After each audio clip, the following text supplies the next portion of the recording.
boy who grew up with just 2 toys. And the toys he played with were misery and strife. And this game he played was the game called life, and he still had the smile of a child. Born into life where hope was as strange as a $2 bill.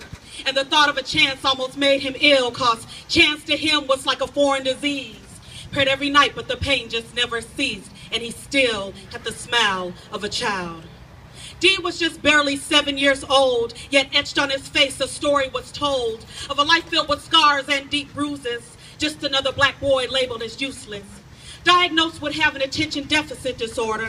If only they could see that D was smarter than all the other boys that were in his class.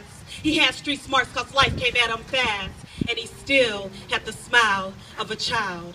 And when I asked D how his father was, D looked at me and just shrugged. And so you know how the story goes. His mother stayed high and was the neighborhood hoe. D was left to care for sisters and brothers. At 7, both the father and mother, and he still had the smile of a child. And although this story is common in America every day, it hurts me to bring myself to say that this little boy lived right across the street from a huge church where every Sunday we would meet. And little D would run up to me, just an innocent child, and beyond that hard exterior I saw a beautiful smile. And I looked at his face stained dirty with tears, and I wondered how much hurt those eyes had seen in so few years. And he still had the smile of a child.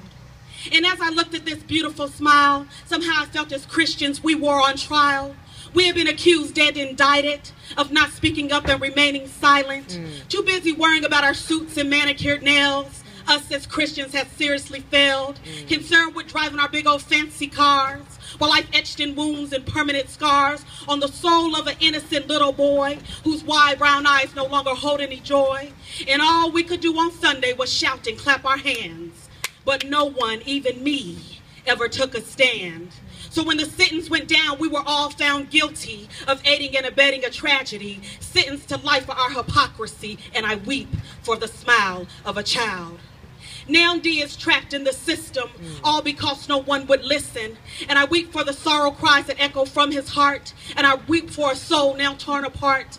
You see, if I could do it all over again, I would let little D know that he was my friend. And even though life had never treated him fair, in me he found someone that cared. And I weep for the smile of a child. All right now.